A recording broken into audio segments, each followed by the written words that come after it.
you for coming for the second annual Q&A with Dave Meltzer and Bryan Alvarez.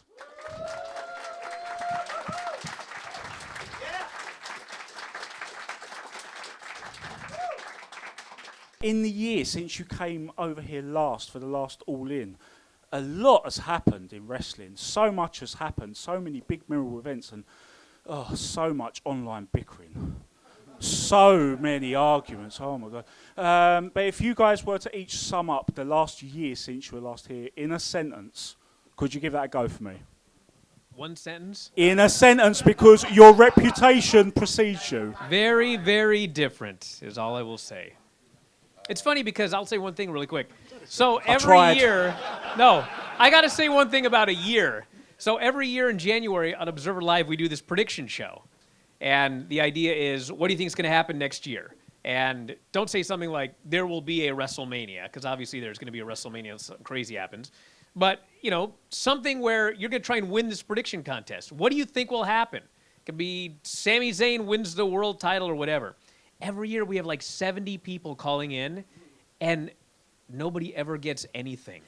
So it's that show every year where I really think about, you always kind of think, next year it's going to be, somewhat predictable. AEW is going to get a TV deal and this and that. But when you really go through like every year and look back, it's like everything changes so much every year. It's crazy. Yeah, well, I mean, I would say chaotic, so I could do it in one word, but the nature of how media is changing, and the media landscape is changing, is so quick. And that's why, I always think that it's important for the people running wrestling to be, not in today, but 2 years from today, 3 years from today. And the problem with that is that nobody knows more than a year in advance because things change so quick, and we'll continue to do so. I mean, I think that we've had more. It's to an extent things have been somewhat were stable, I would say, from the mid '90s. I mean, WCW went away and everything like that, but the media aspect was pretty stable as far as the wrestling business went from the mid '90s to mid 2010s. And since then, there's been so many revolutions and changes in consumption, especially in the United States. And we're on the verge of another one. I mean, the Netflix deal is going to be huge. This AEW TV deal is going to be interesting because we don't know exactly what, how it's all, what everything that's going to be entailed by it. But that's going to change that company in some way, shape, or form, and open up different international things for them, perhaps. But it's the one thing I think is that the competition between the two sides will probably stay very strong, and probably get more bitter. And unfortunately for that, a lot of the fans, I don't think the fan aspect of it is the tribal fans are probably going to get worse, not better. But for most fans, I think that from a product standpoint, I think that the competition will make it much better for the fans. Amazing. Thank you guys so much. So with these questions, just to let you guys know, this event's being filmed. So when it's your turn to ask a question, introduce yourself, speak very clearly into the microphone. And yeah, awesome. So getting ball rolling is. And tell us where you're from also. I'm Ian. I'm from Glasgow. Oh, nice to see you. What do you think the chances are of London actually getting a WrestleMania? And if it does, do you think they'll beat the attendance record of All In last year? Yes and yes. Okay. Well, I mean, they didn't. Nick Khan and Paul Levesque didn't do all that stuff if they weren't reasonably. I mean, it gave all the leverage to them, but the mayor, I think, in more particular, the onus is on him now because if it doesn't happen, everyone's going to blame him. So I think that they're going to have to make whatever deal they have to make to get it. But if they do, they're going to, they'll do 2 days of sellouts at Wembley. I think easily. Doesn't everyone think they'll do that easily sell for WrestleMania? I mean, if it was for King of the Ring or something, maybe no. But WrestleMania, two nights, I've got to think people will be coming from all over the world here. Cool. Thank you. Okay. I think 2026 is a pretty decent chance for WrestleMania. Hey, how's it going? Michael from Georgia in the States. Nice Okay. to see you Oh, guys. nice to see you. Doing this. Yeah. So I had a question mostly about like non-competes, mostly in regards to like why I know that there's like the ruling that was made recently with United States law in regards to that, but I'm just kind of wondering why is it that Tony Khan doesn't feel the need to like institute those things, or like another example would be like Ray Phoenix with his injury time. I know that a lot of it is probably because that they want to be seen as like the nice company, but if there's all this discussion about WWE also doing things to potentially mess with their contracts, wouldn't he feel that maybe it's time to stop being nice and maybe actually kind of put some laws down, or like put his foot down on some sort of things if he can at least kind of control them in a sense? Yeah, I mean, you probably should. It's probably good for him to play the same game that the other guys did. And I mean, I remember like when, and there's examples, like with FTR and with Brody Lee. I mean, they were kept away for a long, long time because they tacked on the injury thing. Bryan Danielson nearly had his career ended, for years. I mean, he was on ice for years. That was the craziest thing in the world. He wanted to wrestle. WWE would not let him wrestle. He wanted his release. They said no. And because they kept all that time that he was out, they just iced him so it was like a never-ending thing. As long as he was injured, on the injured list, his contract could continue to roll forward. The reason he did the general manager, not the only reason, but one of the reasons he did the general manager role, which was very hard on him mentally because he was there every week and still couldn't wrestle, is because at least it whittled away at the time. But yeah, I mean, Bryan Danielson would have been in New Japan, years and years earlier if it wasn't for the fact that they held him to the contract, and it wasn't even that big of a money contract because if you know when he signed it long before he became a giant star. So yeah, but like with Ray Phoenix and everything like that, I mean, I wouldn't blame Tony Khan because it's like I think one of the things is he doesn't want to be seen as the bad guy, and and in doing that he would be seen as the bad guy, but at the same time. He's in a war with these other guys. If the situation was reversed and Pentagon and Phoenix were in WWE and they wanted to jump to AEW and one of them was out for, 8 months for an injury, they'd hold him to it for sure. There's not even a doubt because we have the history of it. So yeah, I could if I was him, I would do it. I mean, so it's hard on the wrestlers though. Yeah, the thing also with the no-compete is there's like different kinds of no-competes. This isn't really a non-compete. This is No, but he was asking about non-compete. Yeah, right. So with a non-compete, it's like with the Brock Lesnar thing. He wanted to leave, and so they made him sign this non-compete where he couldn't work in the business, which they ruled against. But the current WWE non-compete, like, you're getting paid that 90 days. Right. So it's not like, okay, well, your contract is up. You can't work anywhere for 90 days. You're just iced out. You're still getting paid that entire time. Yeah. So they call it a no-compete, but it's kind of like you got 90 days tacked on, or you're being paid for 90 days where we're not going to use you. Yeah. But it's not. It's different from like the Brock Lesnar non-compete, which did not hold up legally. Yeah, well, that one couldn't because it was Yeah. forever. It was 7 years. It was I feel like it was 7. I think it was 6. I think it was 6 years left. Yeah. 6, 7 years. They signed him. 6 or 7 years, but it was not only non-compete for wrestling. It was any sports, any combat sport. Anything except for NFL. They gave him the. Yes. He could go to the NFL. They would not allow MMA.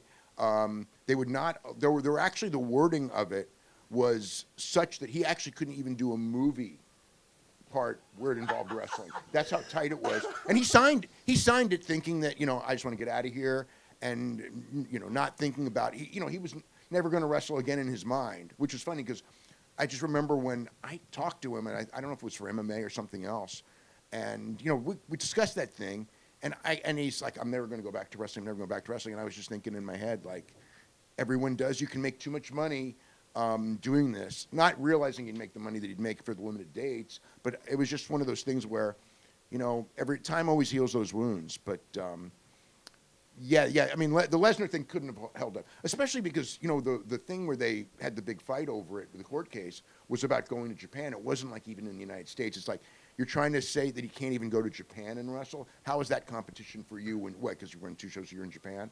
That was too much. But he did sign a thing saying like for 7 years he wouldn't do anything but the NFL. They went to court over it. And the court was going to rule against WWE, so WWE kind of I think that they made a deal where he couldn't go to TNA, and then they would let him go and wrestle overseas. But they tried to stop him from going overseas. And the F5 in Japan is called the verdict because he was going to win the verdict in that lawsuit. Because there's no way a judge is going to go, like, okay. Well, the other thing that killed them in that case was Brock was making $1 million a year on his WWE deal, which at the time was a ton of money. People weren't making that in wrestling hardly at all. So when they were trying to negotiate the settlement, one of the things WWE said is like, okay, how about you come back to work for us? And he agreed.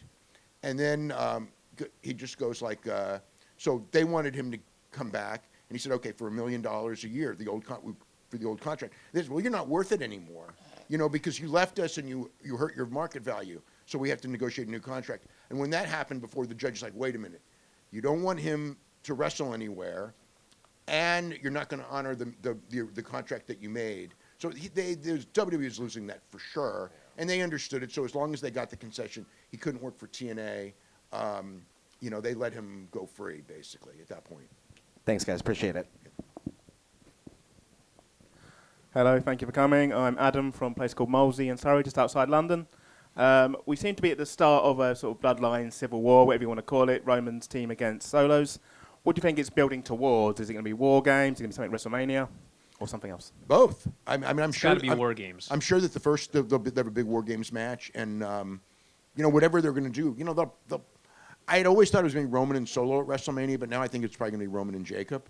But we'll see, because it's going to be Cody and Rock. And those will be the two big matches. And whatever Punk does with Rollins and Drew and those guys, they'll all fit in some way at Mania, I think. Thank you very much. Bradley from Crewe, quite close to Manchester. For this question, basically, I would say all major wrestling companies have avoided Europe like the plague, but I'm 27 for context. But since 2022, we've had plenty. We're having 2 this week, for instance, one in Berlin and one in London. What has changed, and more importantly, why has that changed? Okay, 2 things. Number one is Peacock, which kind of owns the American rights to the pay-per-view. They basically monitored the situation where, if you have these afternoon pay-per-views, the number of viewers, while it's not as big as in prime time, people were watching it at their convenience. So a lot of people would watch it in prime time.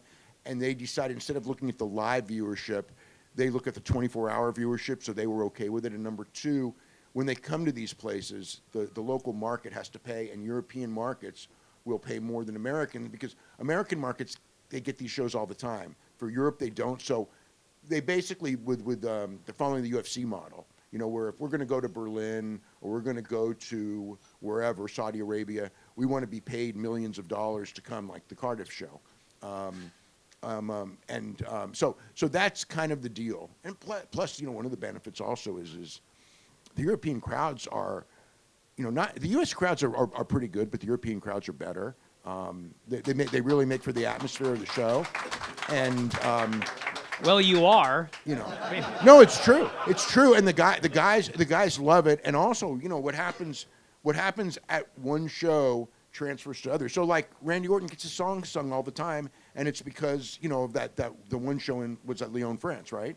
And now it's happening everywhere. So it's like when a crowd does something, the people who go to the next shows, they want to copy it. Like for we were on the cruise with Jericho, and this was not a European show, but everyone sang the song, and then that became one of the big calling cards of AEW for years, is Jericho coming out to the song and everyone singing it. So I think it's beneficial in that way to see wrestling look so good in front of a foreign audience as compared to the normal American audience. All right, so I got a follow-up question here. So if they run London, this is actually for you guys too, but you first. So in London, do you expect them to run local time? Yes. Or you don't think they're going to show up at midnight? Start a show at midnight? Because they did that for UFC. They did that UFC show starting at midnight. Well, it depends on the area, because they have curfew laws here. Yeah. But I don't know does Wembley have a curfew law? Yes. Okay, well then there's your answer. So yeah, okay. Okay, it's out of their hands, because they can't violate that law. Because one of the things with Conor is in Dublin was they wanted to run, Conor's always wanted to run a stadium in Dublin, right? Croke Park, right? Is that the stadium? Yeah, he's always wanted to run a show there. And the curfew law made it so they couldn't be in the normal pay-per-view time. So for years, they wouldn't do it. I mean, now they might, because with Abu Dhabi and everything, they are running afternoon pay-per-views. But yeah, no, if it's here, it's going to be, like what All In is. It's going to be, afternoon in the U.S., morning where we live. Hi there, David from Oxford. I just want to ask about Michael Oku and Amira, because it looks like they may be finishing up with Rev Pro, but he's kind of long person at the end of the line of a tradition of wrestlers who've become super popular in their kind of hometown area. I've been to a lot of Rev Pro shows. You kind of end up sitting with his family. He becomes a local hero. What do you think his prospects are? Can he be more successful than like a Jimmy Havoc type figure we've had before if he is going to venture stateside? It's hard because I think that if it was like 3 years ago or 4 years ago, he could come in and be really like hot and new. But they have so many guys, and the competition is so How many hard. were in that program? 206, 207? Yeah, like 207 guys were in the program. Yeah, The the program that AEW you'll program. see at the show. You'll see at the show. Yeah. Yeah, there's I mean, just so many people right now. Yeah, not all of them are under a contract. I mean, but even there's probably whatever the number is under contract, probably 150 guys or 150 men and women both. But it's like it's so hard to break through, and they're all good. Like Michael's great, but there's so many guys. And the other thing with Michael that I've seen, okay, my opinion of Michael Oku is that he is really great when it comes to like a long match, and that's going to be hard because. Like, who is he going to go in there with? Like, will they go in there and try to redo the Will Ospreay thing with Michael? It makes all the sense in the world, right? They had two of the best matches that I've ever seen, okay? So that I could see him perhaps, but it'd be hard because they can't walk him into that. I think they've got to build him up for that and everything, and it'll be tough just because of the numbers game, not because of his talent, because there's just so many guys there. Like, whenever, like look, when WWE does the cuts, right? It's like I look at these guys and it's like a lot of them can help, and then you start thinking like Bryan will say, well, but what do they need any of them? And usually the answer is no, they don't need any of them. Yeah, and the thing I was thinking about the other day was Okada. It's like the perfect example. Like they got Okada, and if you look at what they've done with him, he's a comedy guy on TV. He's had I think 2 really good matches. The rest of them he just and more power to him. I have no problem with this. I'm happy for the guy. But if you think they did that with Okada, almost anybody else you could think of, it's like who is going to come in where they're all of a sudden going to be like a top guy? I mean, they did it with Ospreay, and then after that, it's... But it was because Ospreay also got over immediately. Well, sure, yeah. But I mean, Okada, the fact that they did what they're doing with him now, I mean, Michael Oku, he's going to be one of 213 guys or whatever, and it doesn't, So he could get over big, but it's just there's a lot of people there. Because I was thinking we were in the parking lot the other day, and I remember, when Okada was going to leave New Japan, I was looking. We were doing some Observer Live, and I was looking at the chat, and people were just appalled at the idea of Okada going to WWE. Why would Okada ever go to WWE? He'll be used so much better in AEW. And I don't know how he would have been used in WWE, but I don't know what he's doing in. I don't know what he's doing in AEW right now. So, thank you guys very much. Yeah. Cheers. Hello, Hey there. I'm Martial from Strasbourg, France. I was in Backlash. Thank you very much for what you do because of you, I'm learning English every single week. So thank you for that. Thank you. Probably a lot of profanity. I would like to know what does it take for AEW to regain the greatness they had before, and also for Bullet Club, because I'm a huge fan of Bullet Club, and I think the Original Bullet Club or this Bullet Club? no before every single every single last leaders, and this era I'm not into it. I would love to know your clues, your opinion into what does it take for AEW and for Bullet Club to be great again? I mean, it's a tough situation because I think that one of the things that it's so funny is I was talking to someone in AEW and one of the top guys there just said, and it was like when Vince got bounced the first time, okay, when we thought he was gone forever, even though he did come back, but the first time I said you guys don't know this, but, and AEW was doing really well then.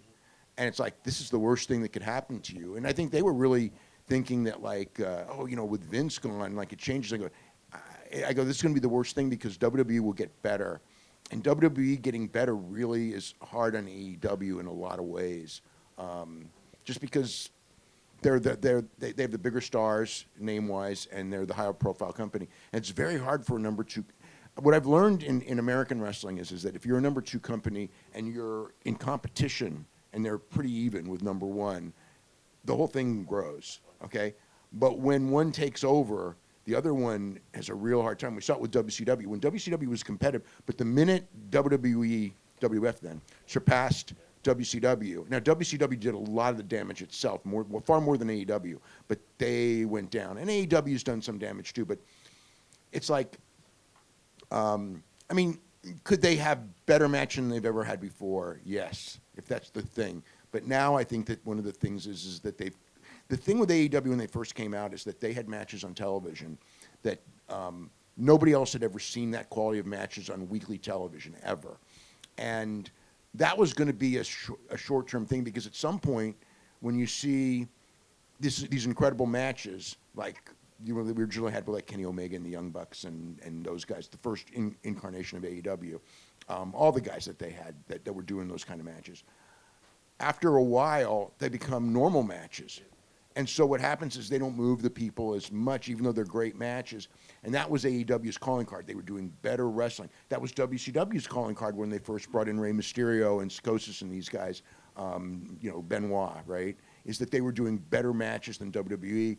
But after a while, that stuff runs its course, and you have to go on with something different, and it's really hard to know what that is. And with AEW, they've tried to go into, more talking segments and things like that. And then people go, well, this isn't what we wanted in AEW. We want more wrestling, but they couldn't go, you can't go with the same pat hand forever. You have to change. So it's just difficult. The good thing is that if the TV deal goes the way it looks like it's going to go, is they can be very self-sustaining at number two, more than they were when they were actually more popular. And they'll be around and everything like that. But to be competitive with WWE right now, it would take a level of stupidity from WWE that isn't going to be there. We're not going to have, we don't have a, whoever you want to blame WCW for. We don't have any of those guys. Triple H isn't that guy.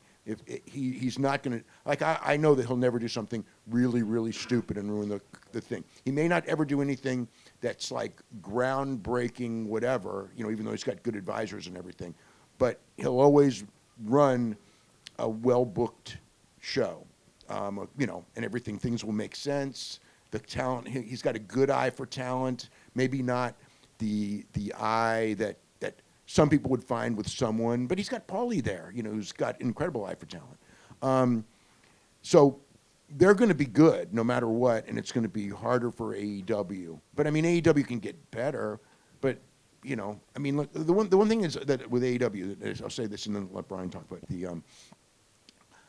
Every time there's an AEW pay-per-view, when it's over, my first reaction is like, man, this show is so great. And if it was another era, like if this was the 1980s or the 1990s, and you saw a show like this, like when WCW did in 96 when they started doing these great pay-per-views, and I go like, they're turning this thing around, and they did, because WWE was weak then.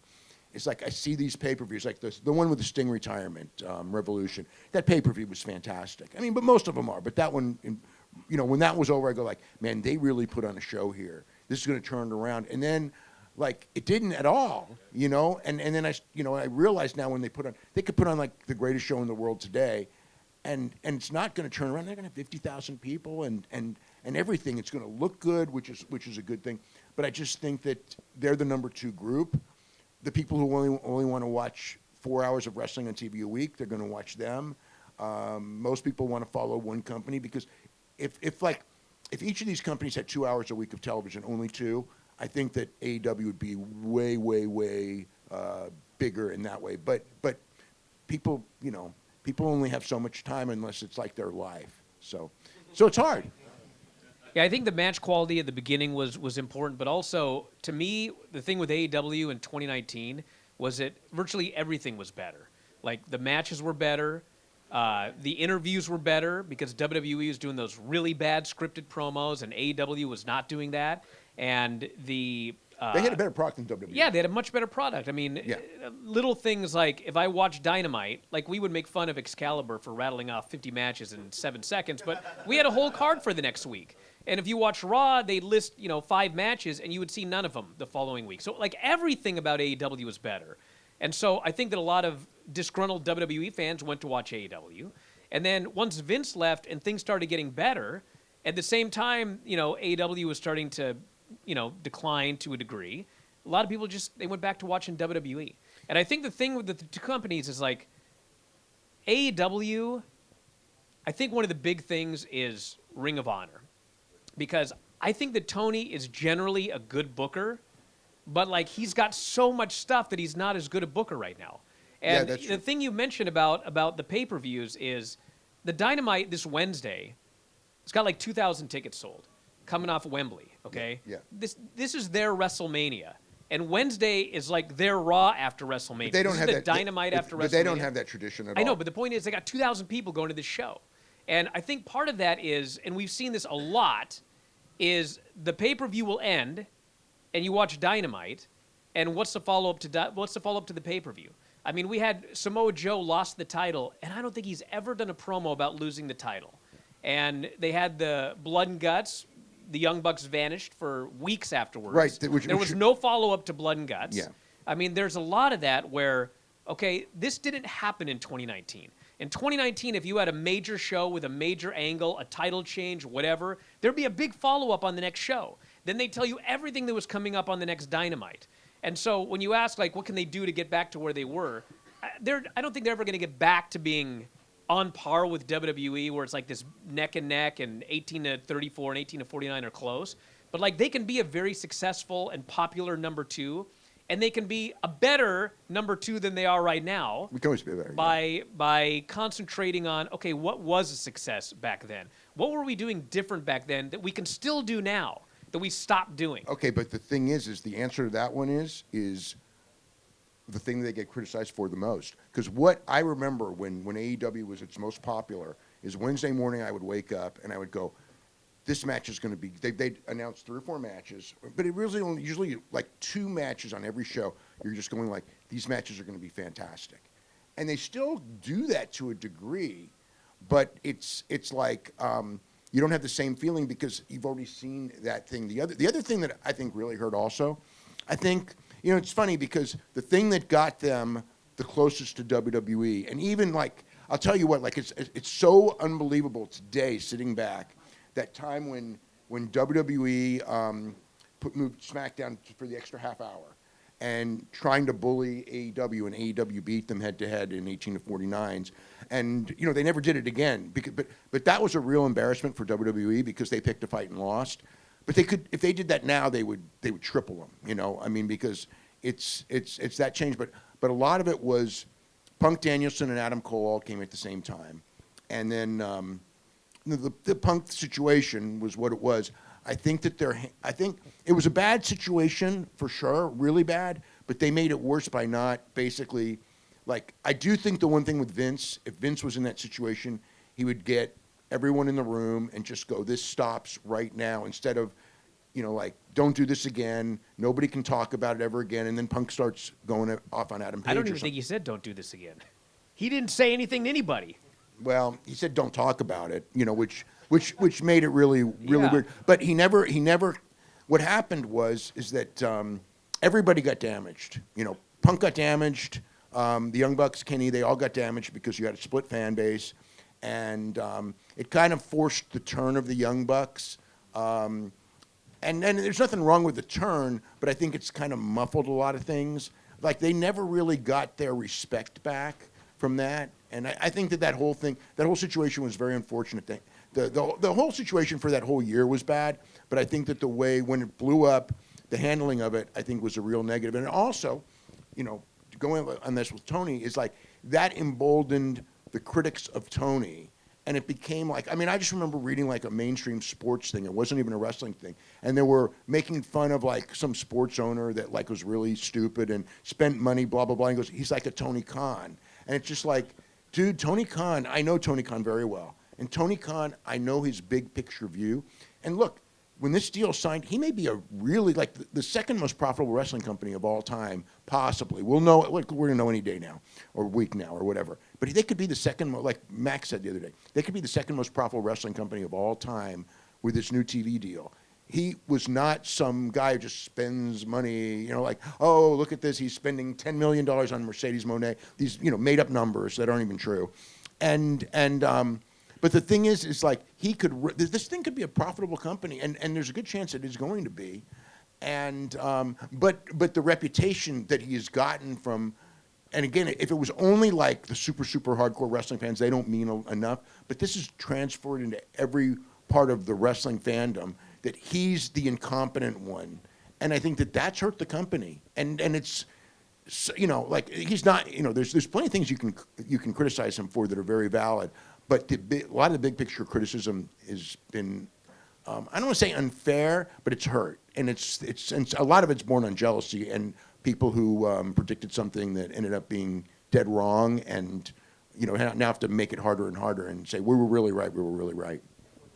Thank you very much.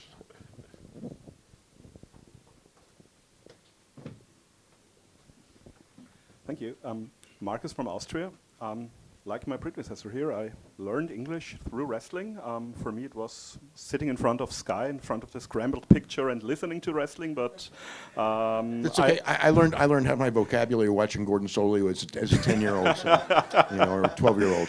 Yeah, but I also started subscribing to the Observer in '96, I think. So you guys you provided so a lot too. Thank you so much. Now I get to cover Europe for you, so I get to contribute a bit. But my question actually concerns the Observer, the pre-91 issues, and that's a question I've had for years. And so we've got the books now. We've got the 89 book. I think you said the 84 book is... 84 books on its way. Yeah. So, but the other thing I never could get my head around is we have the post-91 issues on the site. And there's also Grant, some guy in Canada who I think I can send money to, and he sends me a copy of old Observers who I think you even said you don't have anymore. Yeah. And I just, maybe it's interesting just to me, but hopefully to everybody else too. What's the story with all these old issues? Why is... Because none of them are computerized, that's the problem. But the people who are putting the books together, they do have access to those, and they are going to be, you know, like 84 is going to be one of the first ones. I think they did 89, which is not on the website and not computerized. So there will be, you know, in time, all of those, you know, year by year, we're probably going to have them all up in book form. But are they ever going to be on the site as well, or will it be book exclusive? Probably just book exclusive because, you know, yeah, probably just, the before 91s will probably be book exclusive. Okay. And how did the thing with Grant work? Like, did he buy the rights of you, or is No, he just a he guy just- who had old issues? He's and a guy who had old issues and volunteered to do it, and it's actually like really successful. You know, once all the old issues got on computer, you know, the idea of buying the hard copy issues, you know, was not as big of a deal. Like now it's not, but yeah, for the stuff in the 80s, he still has that. He even has some of my stuff from the 70s, which, you know, and I have some of that too, but not most of it.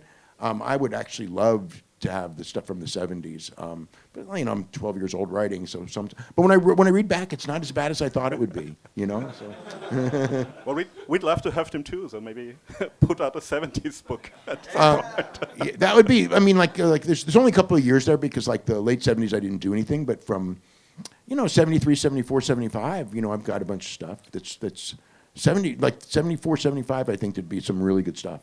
Okay, thank you. Who gasped at 1996? That you? God. Am I that old? Hi. Hey, how are you? I'm good. I'm Kat from Germany. It's nice seeing you again. I don't know if you remember. Nice to see you. It was a year ago in that weird sports bar where I was there last. You talked about predictions, and I want to make a statement right here because last year I said, what about Danielson versus Okada in the Tokyo Dome? And Okada goes over after Danielson beat Okada at Forbidden Door. And a few people in the crowd were laughing at me. Who's laughing now?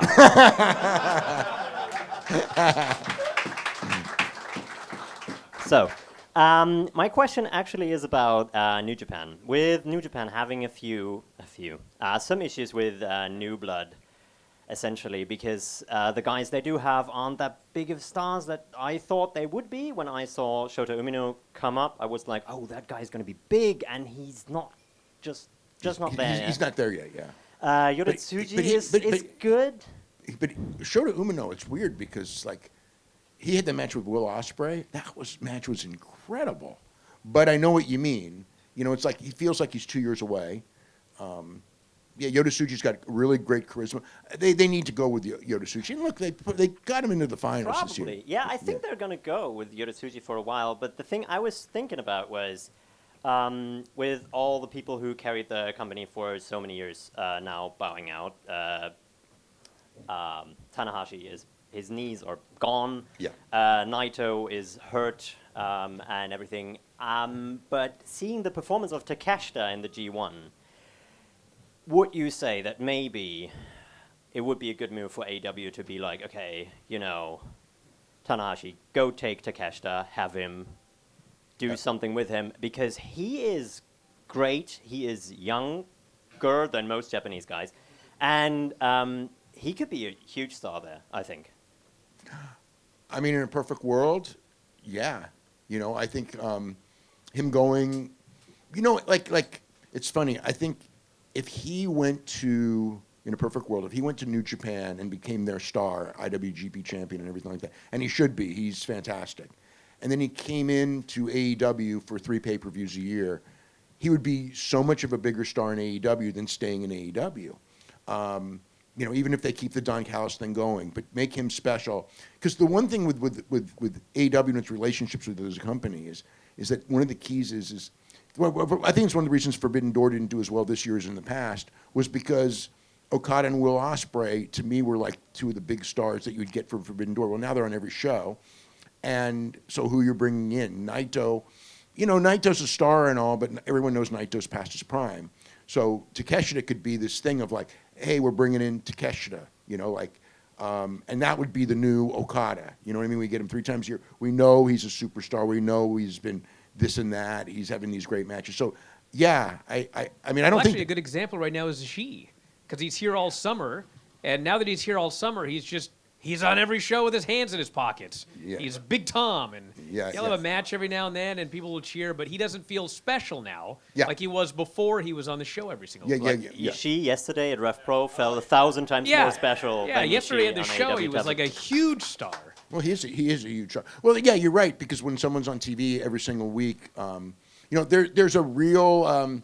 you can't have a whole company with like this. But there's one of the things that I think that we learned from Brock Lesnar being so insistent on having that small schedule, and Undertaker too, you know, is that when you know, and Triple H at the end too, it's like if you have a couple of guys, you know, Goldberg, that you can bring off the bench on these big shows, they can mean a lot. But every one of those guys, if they were on TV every week, I mean, Undertaker would always be a star, but it's but not at the same level. But yeah, I think that it's good for AEW to go in there, and also like with Minoru Suzuki is just an example. It's like they actually do that with him, but it's been so many years, and it's like it's not as special as it was in the first year or two. Like when Minoru Suzuki wrestled Moxley on TV, you know, I mean, everyone was all excited. You know, we're getting Minoru Suzuki, and it's like now we need the young guys, but it's like no one's going to get that excited over Suji yet. Maybe in a couple of years, but Takeshita is a guy who, yes, he could be that guy, and. You know, and he's like another one of those victims of so much talent in AEW because like he had a great match with Moxley, he had an incredible match with Will. You know, we know he's good enough. Everyone knows he's good enough, but there's just so many spots, so much time of television, and he's not. It's hard. Yeah. Oh, thank you so much. Yeah, and I remember years ago, you know, Undertaker was retiring, and all these guys were leaving, and fans would say like, "There's nobody left that they can bring back at this point." But there's always someone. Yeah, the fact is... Now there's Cena. Any big star, John Cena, when Randy Orton retires, any big star, if they're gone for a while and they come back, they're going to get that reaction. And even in AEW, it's like when MJF was gone for a while and then he came back, super over when he first came back. Britt was over when she came back. You know, Moxley, when he comes back, is going to be super over. It's like anybody who was a star who is gone for an extended period, they're going to get that reaction when they come back. And if they're used sparingly, they're going to get it every time. And I guess the only other way to be over every week on television is you have to be pushed as that Cody level star. Well, I mean, the one thing with AEW, and WWE both, honestly, is because the injury rate is so high, there always are going to be people coming back. Yeah. There are always Becky, gonna be, when she comes back. yeah, there's always going to be people coming back. So that's not really, so there's that. But I mean, the other thing is that for AEW, if they can market it well, it's a weird thing, but they could get, to me, like the perfect thing is Danielson 3 to 5 times a year, maybe 3 pay-per-views a year, and have it really, really special. Kind of like what they did with Sting to a degree. I mean, the Sting thing I think that the Sting thing that they did ended up being, in hindsight, a huge success because he never was put in a position to overshadow the top guys, but he was always there and everyone loved seeing him. And obviously the farewell was great, but yeah, I mean, it's good. It's good to have people that are in only for special shows. Yeah, a few of them. Yeah. Ryan from Scotland here. Just a question, Dave, in terms of in the history of New Japan, who was the bigger domestic draw? Was it Naito or Okada overall? As far as just within Japan, Naito or Okada, who was the bigger draw overall? Oh, Okada's a bigger draw, but Naito was a bigger merchandise seller. Okay. Yeah, but Okada was the one who was in all the Tokyo Dome main events and things like that. I know that they did like a thing where they asked like the average person or whatever, like who's the biggest star in Japanese wrestling history, and I thought that okay, Baba and Inoki were going to be on top, which they were, but like Okada was the one guy of the modern guys that was there with Inoki, Baba, Ricky Dozan not as much because it's so long ago that people really don't remember him as much, but Sayama was really big, but Okada was like I think number 4 of all time, and Naito was a little bit lower. What about with like Misawa and Okada? Is that same level or? It's different. It's a different era. It's hard to compare. I mean, I think wrestling was bigger with Misawa. I think it was so in that sense. The Misawa, Muto, Kobashi era was the last one when they were really big on network television, even though it was late night time slots. So I think those guys have more general recognition than an Okada. Yeah. Thank you, guys.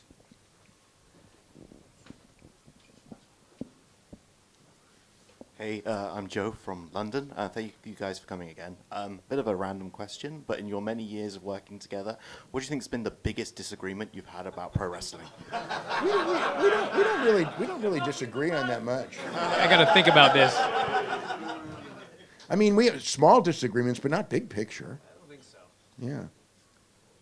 I'll think for a while. Okay. I feel like there's one, but I don't remember what it is. I think the Daniel Bryan Rumble moment, you had a little bit of a disagreement there. Which one? When Bryan didn't come out at the Rumble, I think. He didn't come out as number 30. Yeah, but that. What did we think? The Royal. I mean. No, but what was the disagreement? I think Bryan, you were a little bit more with the fans on it, and Dave, you're a little bit more, I guess, with the oh business yes, of mindset. course. I thought that was completely stupid. Well, it was. I thought it was stupid too, but I knew what the plans were, so I wasn't like. It's not the end, that's just what they were going to do. But I know it, and Rey Mysterio, likes to tell the story because he was number 30, right? He liked to say like, God, if I had like thought about this, I would just like hand him my number 30 and go home, because it's like everyone in that building expected him to come out as number 30, and when he didn't, it's like it just took the edge off. It was this wasn't I wasn't negative on it because I knew where WrestleMania was going, so that's what it was. I think that when we do have disagreements, it's usually something involving that, where he doesn't hate it because he knows where it's going. But my argument always is, well, the fans don't know where it's going. And plus with the Rey Mysterio thing, it's like, okay, you didn't know that number 30 was going to get booed because people wanted Bryan Danielson. Well, see, you that's could have sent out a heel. But you could have sent out Miz. You could have sent out anybody to be hated. And they sent out poor Rey Mysterio. But he gets booed out of the building. Then they act like, oh, well, we didn't know that you were going to be angry. Again, that's why they sent out Rey Mysterio, because they totally misjudged it. Exactly. That was stupid. Of course it was. Of course it was. But the thing is that you got to remember Vince. Like, his finger isn't in that era, and a lot. Vince is very confident that he knows all, but he doesn't know all.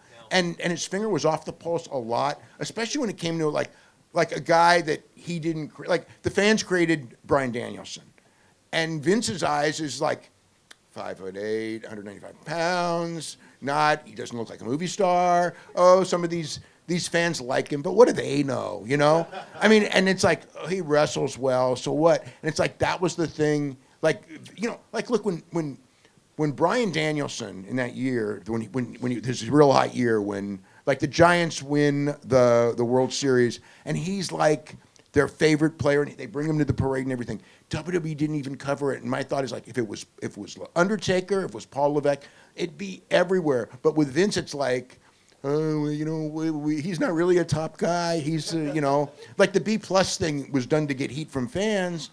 But it was their version of what they thought he was. He's like their mentality basically is like, there's good workers. We know they're good workers. Good workers on top don't draw you. You know what I mean? Big personalities. He's just a guy. He doesn't eat steak. You know? I mean, it's like how cool could he be? Vince had that block, so it was like, oh yeah, all these people are cheering, but they don't really know, and it's not going to draw extra people. These people cheering, and it was just kind of like it was a drop ball, and then, okay, we have no choice. Like with Kofi, we're going to give him the title, and we're going to give him a little run for the summer, and then we're going to squash him. But, you remember, once Danielson won the title, it really faded quick because they had no good booking plans for him, and the reality is that he ended up getting hurt. But if he didn't, if you guys remember it was Kane. The Kane feud, feuding with Kane. Yeah, the Kane feud was terrible. Yeah. It was a terrible feud and all that. But the thing with Vince was to get heat because these people like him. The match, you guys all remember the Brock Lesnar-John Cena match where Brock just ate him up? It was like a match like, I couldn't even believe watching it. It's like, this is John Cena and he got no offense and Brock just killed him. That was the plan for the Danielson match, was that we're going to take this guy who these fans love, and the way we're going to make money on this is we're going to Brock just destroy him, make him look like he's not even competitive. So they know, like Brock and Kofi, Brock and Kofi, they didn't even bother with the match. They just went 6 seconds, right? Yeah, with Danielson, they were going to actually do a match, but it was the same mentality. It's like, he's not really a top guy, and we got to show these people who the top guy is, and, that was all Vince. It's Vince. I got to say, with him not having his hand on the pulse, like, one of my favorite things from that horrible era was when he was determined that Roman Reigns was going to be a babyface. Yeah. And everybody was booing this guy. And I will say that I was watching the television, and I thought that Vince was completely incompetent. From like 2018 on, I thought this guy does not understand anything about anything. But every time he would come up with some new idea to get Roman Reigns get cheered, I'd be like, that's actually a clever idea. Yeah. But every time it failed. It was like a Wile E. Coyote cartoon. It was like, oh, I got it this time. The Rock is going to endorse him. And then Rock comes out and he gets booed out of the building. I was like, oh, man, this is the best. And he'd have another good one the next week. This week I'm going to... Every time. That was good stuff. I got to tell a story. This reminds me, which was actually during their peak era, when Mick Foley was Mankind. And remember they did the TV where he finally came out as Cactus Jack? So Vince and Kevin Dunn are telling everyone, he goes, what's going to happen is there's going to be like 5-10% of the people are going to go crazy, and everyone else is going to sit on their hands because they don't know who he is. And then he came out, and the whole place went nuts because they think that because they only watch their stuff. I mean, one of the things with WWE that you'll learn as far as the top guys in that era was they never watched anything else. They didn't learn from anything else, so they only knew their stuff. So Vince only knows, like he's heard of Cactus Jack from WCW, but it's WCW, it's ECW. That's such a small part of our audience. So, like, AJ Styles was another example. Like, if you remember when he first came in, he got that big reaction, and they didn't see him as that big of a deal. The fans made him a big deal, but it took them 6 months to get past the idea, it's just the hardcores, because Vince didn't watch New Japan Pro Wrestling or TNA, so how's he going to know? Okay, so we've got just over 10 minutes left, so we're going to try and rattle through as many of these guys as possible. Okay. Hi, Chris from Leeds. Ignoring the person under it, what's your favourite mask? Mask? Yeah. Oh, man. Mil Moscris. He had 1,000 of them. Well, yeah, but he had the That's trademark. the gimmick. But he had the one trademark that was the one they used 90% of the time. I like Penta's mask. That's cool. That's a cool. I always liked. I I always liked the masks where they would do like they would lace all the way down with a different lace, so it was kind of like who had that? Octagon? Octagon, yeah. I always liked masks like that. I always thought those were pretty cool, but I never had like a specific. But I remember when we went to the first show we were ever at together, even though we didn't meet each other, was the Bash at the Beach, 95. At the beach in Yep. And I Huntington went Beach. to that Tijuana show that weekend. You went to the Tijuana? I never knew that. Yeah. I didn't know you. Yeah, Did I go to the Tijuana show? I don't know if you did or not, but I don't was remember there. if I went. I know I went And to. Tony was there actually. I got him to go. Now you didn't. But you didn't go to the LA Sports Arena show, did you? I don't think I went. No, I didn't go to that one. Okay, I because the thing with the LA Sports Arena show, which I thought was so awesome, was there was a big show. They did like 9,000 people at the Sports Arena, and I thought like, everyone from WCW is here, and it's like. And Wait, what day was this? Was this the day before? Yeah, the day before. Okay, that's the one I went to. Sorry, not Tijuana. Sorry. So But I did still drive down. Okay, you went to the Sports Arena show. Yes. Okay, so I was thinking like it's really good because they're gonna go there and they're gonna see a whole new world of wrestling that works and it's gonna open up their ideas, and it's like. Went to the show, and the only people that I think from WCW were there. I mean, Mike Tenay I know because he was with me, but it's like there's like maybe 2 or 3 other people, and like Bischoff and none of the bigwigs. Like they're in town. That's what the whole thing's like. You're in town, and these guys are in town with a big show. Nobody went, and I was like, they're never gonna learn.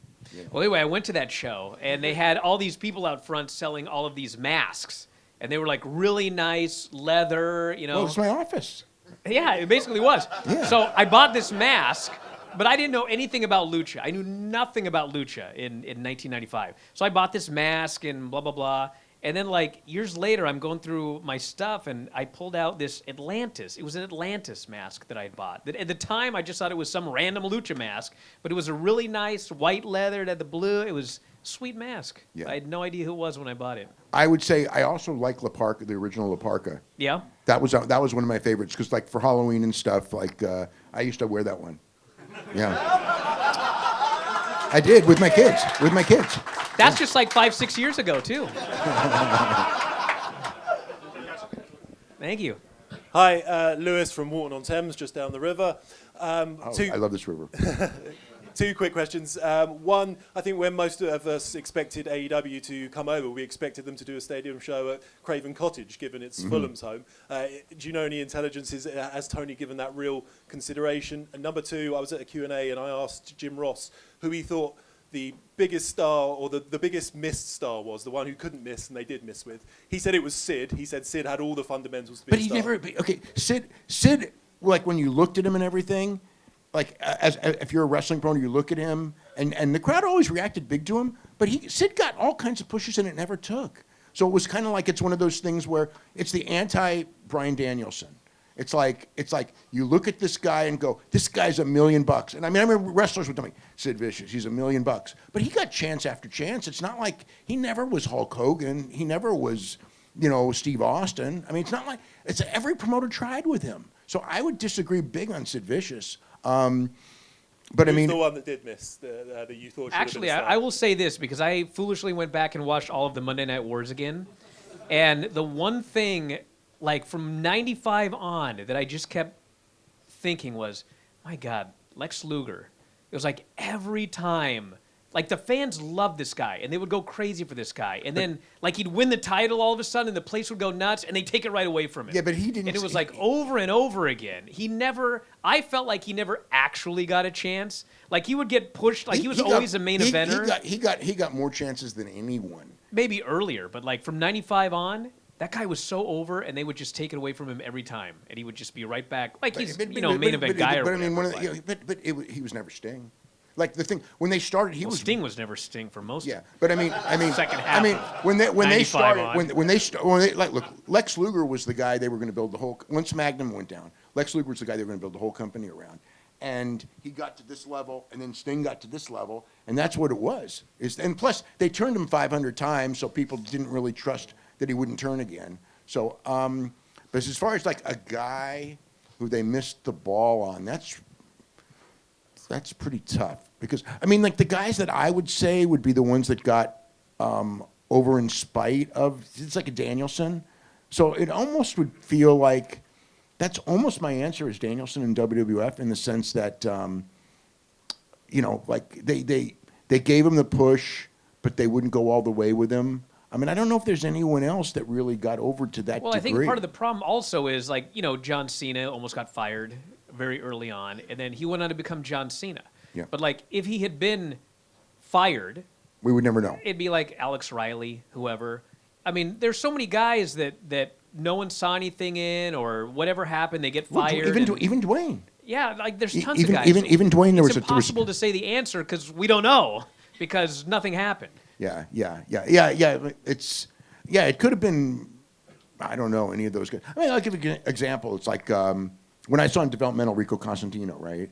And they were all really high on him. I don't know how big he could have been, but they immediately gave him a gimmick that totally limited him for whatever reason. So it's like I think he was also older too. That was one of the things. He was like 38 when he got called up. So that was, but he didn't look old.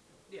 So Vince used to also have the thing with the age. That's true. Where, but I mean, one of the things, and I remember the Jerry Jarrett would talk about this is when Vince gave up on Randy Savage, because Jerry Jarrett obviously is a big proponent of Randy Savage, and Vince is just he's 40. And Jerry Jarrett goes, he said, all these years of TV, he's a freaking legend and everything. It's he's 40. And, it ended up with Randy going to WCW. And, Randy did real well in WCW. He was a big part of the turnaround. And Vince, and it was the same with Ric Flair in a lot of ways, too. I think Ric Flair was in WWE when he was, in his early 40s. And Vince was kind of he's in his 40s. And, Ric Flair in WWE was the first run. And even the second run, I would say that they, because the fans would go crazy for him, but because of the age, I think that they were just, they would never go as far as he could have gone, and he was always kept a little lower because he's 45 years old or whatever. And then later he was 50 years old. But when they would do something with him, the crowd always reacted because he could still talk. And Craven Cottage, do you think it's going to Craven Cottage, okay. So in a very short answer to that, I wouldn't shock me because I know Tony Khan's always wanted to do it. But the cost of renovating Craven College to do a pro wrestling show, I actually talked to somebody in AEW about it. It was really high. And it's almost like it's 25,000 seats, but, you'd have to charge really, really high prices. I don't know how, what do you guys think? Because I don't know this market. If you were to run, let's just say next year Forbidden Door, okay? Because they're going to do Forbidden Door here next year. If they run Craven Cottage, because it's not if they run Wembley for Forbidden Door next year, it's going to draw 35,000 people, and everyone's going to go, oh my God, it's horrible. If they were to run Craven, could they draw 2025? Yes. Okay, well then they should. Because I was thinking it's going to be O2, but which is better, O2 or Craven Cottage for O2? Okay, well there's your answer. Craven Cottage, raise your hand. Okay, there we go. So they should run O2. But it's not the expense of changing it was a real high problem. Whereas with O2, you don't have that expense. It's built for that. Hi, I'm Omar from Los Angeles, California. Oh, good to see you. Yeah. I just wanted to ask a question about AEW since they're running shows in Australia and Japan now. Do you see them running a joint show in Mexico City? At all? I'm sure. Look, we've talked about it. I mean, as far as with I asked Tony that once, and other people have as well. It's not. I mean, it wouldn't shock me. It's kind of like if they make a deal with CMLL. I mean, I think it'd be great to run a pay-per-view on a Friday night or even a Saturday night, but one pay-per-view from Arena Mexico just for the frickin' atmosphere. You won't get the gate that you would get in the United States because you. But you could, what? WWE charges pretty good ticket prices in Mexico. I think the idea of doing an AEW pay-per-view joint with CMLL at Arena Mexico, even though Arena Mexico is kind of like that dingy old school, it's the feel of Arena Mexico is so freaking awesome, and the crowd is so great. I think it's a good idea. Yeah. I mean, if I were them, I would do Arena Mexico or Mexico before I did Australia. I mean, yeah, I would we've talked to people from Australia that are not just fans, but in the event industry, and they're like, "What are they doing?" Really?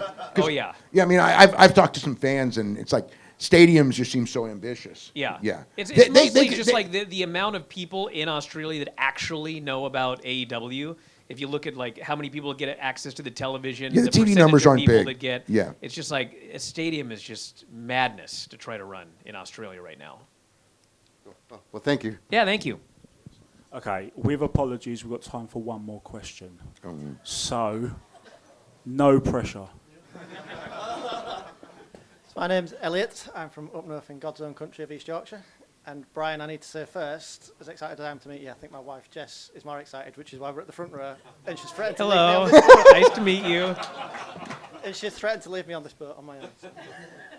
So my question is, do you feel the AEW shows have lost their individual appeal by their presentation? By that, I mean this time Are last you asking year, about the production? Yeah, sort of. A bit of Okay. both. I mean, this time last year, Collision had its own stage. It had a different ringside setup with the announcers. Rampage has always sort of been the hard-hitting 1 hour Impact TV, and obviously Dynamite's the A show, main show. But now it feels like you've got Paul Tony Schiavone running triple duty 3 times a week. They're all blurring into one. Is that just me? Is that a result of the way they're now producing TV? Is that a result I will of Ring of say, Honor as well? I mean, everybody has their own opinion. Because I've learned over the years that production-wise, like, some people really care about pyro. I could not possibly care less. I could not care less. I mean, to me, production, like, sometimes people go, oh, it looks dark, or, you know, this or that. And to me, it's always like, well, was the show any good or not? Like, were the angles good? Were the matches good? The production is something, like, when they ran in Texas, I mean, it was cool and all, but when you watch that show on Saturday, after watching SmackDown with 13,000 people in the building, it's like, that was great for them business-wise, but, man, it just looked like a little TNA show. It did. And I think that kind of thing, I think, does hurt. Collision last year had the cold opens, it had the different opens, it had the different ringside presentation, because the announcers were But I don't think that was like a big... I do think that, you know, a different announce team to a degree helps, but it's not a major thing. I think that the difference is that, you know, Rampage is such a throwaway show. And I think that has hurt.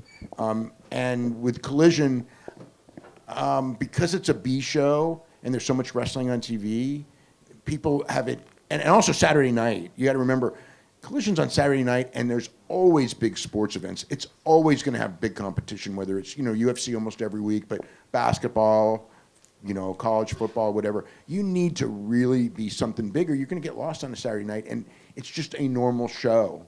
You know, WWE, to their credit, Raw and SmackDown, you have certain, you have a certain level of star power in those shows that you don't see on Collision. Collision needs more star power, especially with the competition that they face. Well, even in Cardiff, it felt like a house show. So I was there live from Rome. Dynamite felt like a big show.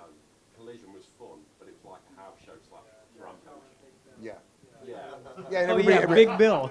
Everybody took that one. Yeah. Awesome. Thank you so much, guys, for this. Thank you, guys.